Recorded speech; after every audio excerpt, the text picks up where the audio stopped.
السلام علیکم ورحمۃ اللہ وبرکاتہ، اعوذ باللہ السمیع العلیم من الشیطان الرجیم۔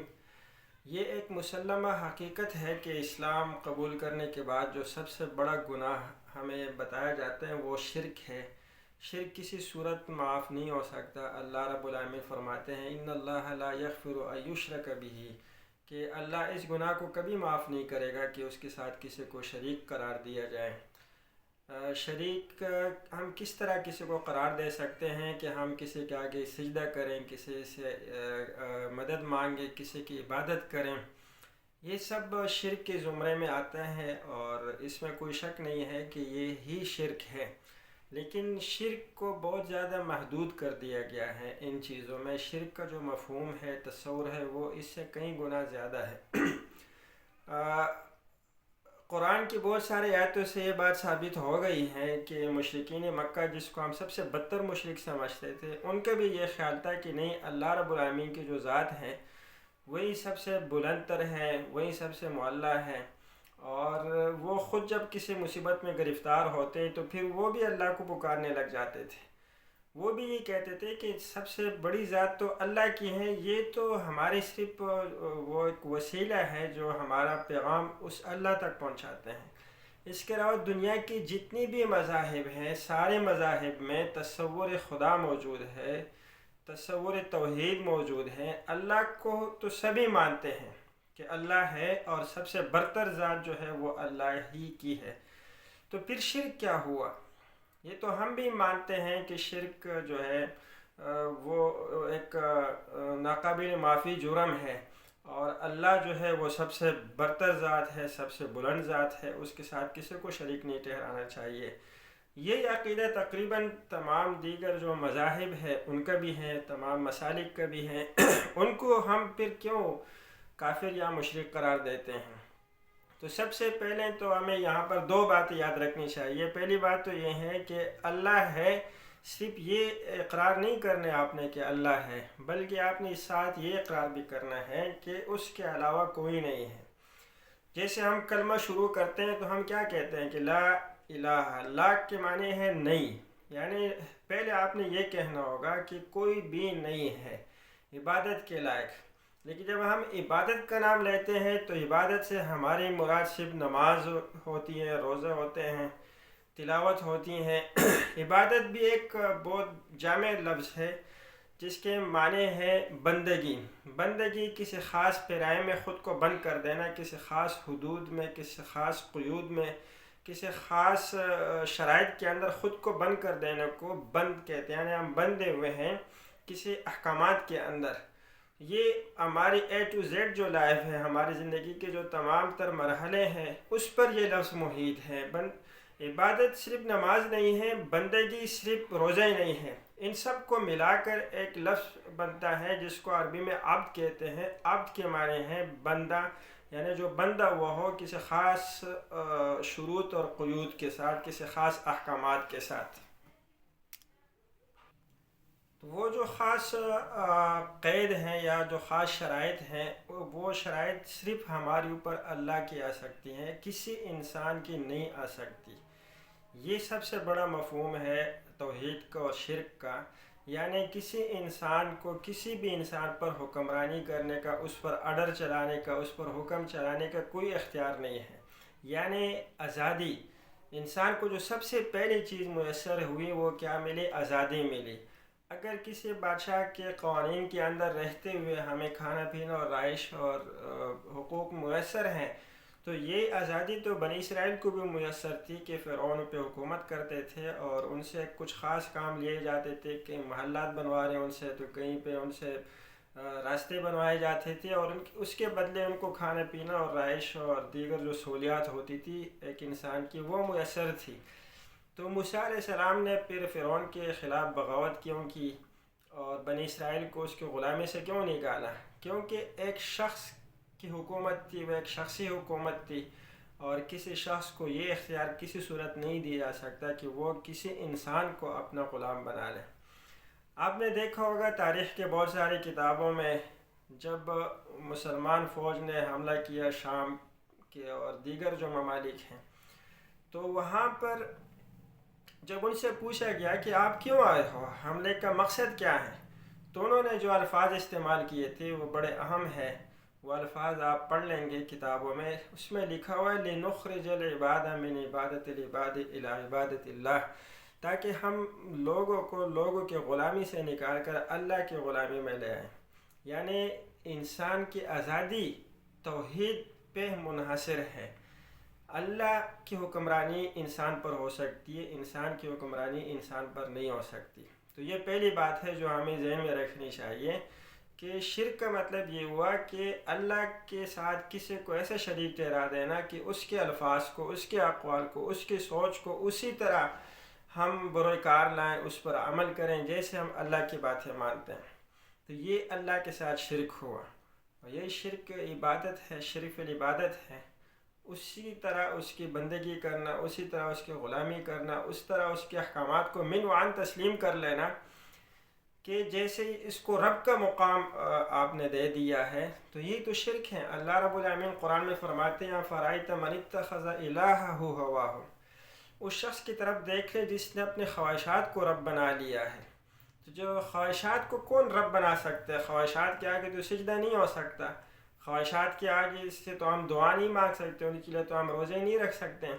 خواہشات کو ہم نے رب ایسے بنا لیتے ہیں کہ ہمیں ضروریات زندگی تو میسر ہیں، لیکن خواہشات اگر ہماری زندگی میں نہیں ہے، پرتعیش چیزیں نہیں ہیں، لگژری لائف کے پیچھے ہم اتنے بھاگ گئے ہیں کہ ہمارا اوڑھنا بچھونا، سونا، اٹھنا، بیٹھنا، ساری چیزیں، سارا جو ہمارا 24 گھنٹے کا جو سرکل ہے وہ ان کے پیچھے گھوم رہا ہے۔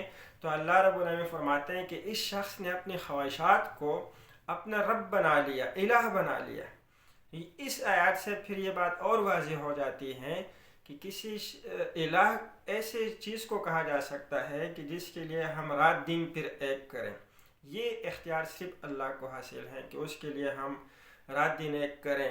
ان صلاتی و نسکی، میری نمازیں، میری قربانی، و محیای، اور میرا جینا، و مماتی، اور میرا مرنا، للہ، یہ اللہ کے لیے ہونا چاہیے۔ کسی اور شخص کو یہ مقام نہیں دیا جا سکتا کہ اس کے لیے ہم جئیں مریں، اور اس کے احکامات پر ہم رات دن ایک کر کے ایسے عمل کریں جیسے ہم اللہ کے احکامات پر عمل پیرا ہو رہے ہیں۔ اللہ کے احکامات صبح آنکھ کھلنے سے لے کر رات کو آنکھ بند ہونے تک ہم بجا لاتے ہیں، جس میں نماز بھی ہے، جس میں روزہ بھی ہے، جس میں حلال حرام کی تمیز بھی ہے، جس میں اچھے اخلاق سے پیش آنا بھی ہے، جس میں ایمانداری بھی ہے۔ یہ جتنی زندگی کے سارے احکامات ہیں یہ ہم صرف اس وجہ سے مانتے ہیں کہ یہ اللہ نے ہمیں بتائے ہیں۔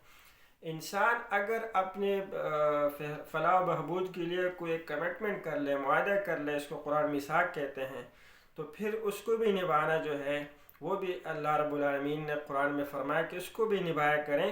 اس پہ ایک اجتماعیت جو ہے وہ اکٹھی ہو جاتی ہے۔ تو پہلی بات تو ہمیں یہ سمجھ میں آ گئی کہ شرک یا توحید کا مطلب یہ ہے، اس کا مقصود یہ ہے کہ ہمیں کسی انسان کی غلامی نہ کرنا پڑے، ہم صرف اللہ کی غلامی کریں اور اس کی باتوں پر ہم عمل پیرا ہو۔ اور انسان جو ہے حضرت عمر کے قول کے مطابق الناس سوا ان کا اسنان المشت، تمام انسان کنگھی کے دانت کی طرح برابر ہیں۔ جس طرح کنگھی کے دانت میں کوئی بڑے ذات کا، چھوٹے ذات کا، کوئی فقیر، کوئی عالم، کوئی غبی، کوئی جاہل نہیں ہو سکتا، اسی طرح انسان سارے ایک جیسے ہیں۔ کسی بھی انسان کو یہ اختیار نہیں دیا جا سکتا کہ وہ عقل کل ہے، وہ فیصلہ کن صلاحیت کے حامل ہے، اور اس کے بعد کوئی دوسری بات نہیں ہو سکتی۔ تو جب ہم صرف یہ اپنے اوپر فرض کر لیں گے کہ ہم اللہ کی بات ماننے والے ہیں، اس کے علاوہ کسی کے نہیں ماننے والے، کیونکہ ہم تمام انسان خطا کے پتلے ہیں، تو پھر ایک بات ہم یہ سمجھ میں آ جائے گی کہ جی انسان جو ہے وہ برابر ہیں، اور کسی کی تھاٹ، کسی کی سوچ جو فائنل نہیں ہو سکتی جب تک کہ وہ قرآن سے اپنی بات پہ کوئی دلیل نہ لے کر آئیں۔ پہلی بات تو یہ ہو گئی۔ دوسری بات جو شرک کے بارے میں وہ سمجھنے کی ہے وہ یہ ہے کہ شرک کا مطلب یہ ہے، جس طرح پاکستان میں پاکستانی شہریت حاصل کرنے کے بعد یا کسی بھی ملک کی شہریت حاصل کرنے کے بعد سب سے بڑا جرم جو تصور ہوتا ہے وہ اس آئین کو نہ ماننا ہے، یا اس آئین سے انحراف ہوتا ہے، جس کو ہم بغاوت یا غداری کہہ سکتے ہیں۔ تو اللہ کے قانون میں ایسا کوئی قانون ہمیں نہیں بتایا جاتا ہے۔ اللہ کی طرف سے جو آئین ہے وہ قرآن آ چکا ہے، حدیث ہمارے سامنے ہے، پھر ہم نے اپنے علماء، اپنے شیوخ، اپنے مسلک، اپنی سوچ کو قرآن کے ہم پلہ بنا دیا ہے۔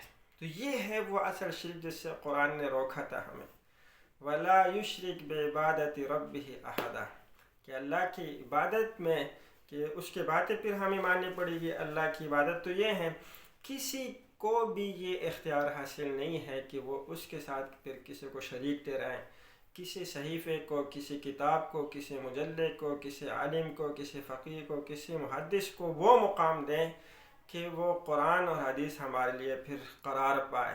بلکہ ہم نے تو ان کو اتنا اوپر چڑھا لیا ہے کہ ہم نے قرآن اور حدیث کو ہی چھوڑ دیا ہے۔ کسی کے سامنے آپ قرآن کی آیت پڑھیں، وہ آگے سے اپنی اسلاف کی باتیں لے کر آ جائے گا، اپنی کہانیاں سنانا شروع کر دے گا۔ تو یہ شرک تو جو اصل ہم سے چھپایا جاتا ہے وہ یہ شرک ہے، اور یہ آج کل ہر کوئی کر رہا ہے۔ ہر مسلک کے پیروکار، ہر مکتب فکر کے جو حاملین ہیں، وہ اپنے اکابرین کے باتوں کو قرآن سے بھی نعوذ باللہ اوپر لے کر چلے جاتے ہیں، اور قرآن کے اختیارات کو، حدیث کے اختیارات کو، نبی صلی اللہ علیہ وسلم کی تاریخ کو وہ ثانوی حیثیت دے دیتے ہیں۔ تو جب یہ دو باتیں کلیئر ہو گئی ہمارے سامنے کہ پہلا جو توحید اور شرک کا جو مقصد ہے وہ یہ ہے کہ عبودیت، بات ماننے کی اتھارٹی جو ہے، اقتدار اعلیٰ جس کو ہم کہتے ہیں، وہ صرف اللہ کی ہے۔ کسی انسان کے پاس یہ اختیار نہیں ہے کہ وہ ہم پہ ہماری مرضی چلائے، چاہے وہ کتنا ہی عالم اور علامہ کیوں نہ ہو۔ یہ ہو گئی۔ دوسری بات یہ ہے کہ کسی بھی مسلک کو، کسی بھی عالم کو اور کسی بھی کتاب کو اتنے درجہ نہیں دیا جا سکتا کہ اس کو ہم قرآن کے برابر سمجھ لیں۔ قرآن سے اوپر کا تو سوال ہی پیدا نہیں ہوتا، لیکن ہم عملی زندگی میں یہ شرک کرتے آ رہے ہیں۔ ہمارے لیے سب سے پہلے جو چیز ہے وہ قرآن ہے، اس کے بعد پھر حدیث ہے، اس کے بعد پھر علماء کے اقوال ہے، پھر فقہاء ہیں، پھر فتوے ہیں، ہر کسی پھر اپنی اپنی سوچ ہے۔ لیکن ہم نے جو ہماری روش چلی آ رہی ہیں، ہم قرآن کی آیتوں کو سب سے آخر میں آ کے دیکھتے ہیں، احادیث کو ہم سب سے آخر میں آ کے دیکھتے ہیں۔ ہم پہلے تو دیکھتے ہیں کہ مسلمان کیا کر رہے ہیں، پھر اسی طرح کرتے ہیں، پھر اپنے مولوی صاحب کو دیکھتے ہیں، پھر اپنی مسلک کی کتابوں کو دیکھتے ہیں اور ان کے آگے ہار مان جاتے ہیں۔ تو یہ جو شرک کا یہ پیغام تھا، توحید کا مطلب ہے اکیلا، اللہ کا قانون جو ہے وہ اکیلا ہے، اس کے کسی صفحے کو پاڑنا، اسے انحراف کرنا، یہ غداری ہے، یہ بغاوت ہے، جس پہ آرٹیکل 6 یہاں لگتا ہے پاکستان میں۔ اسی طرح جو آرٹیکل 6 اسلام کا ہے وہ ایسے شخص پہ لگے گا۔ آرٹیکل 6 کی سزا کیا ہے؟ سزائے موت ہے۔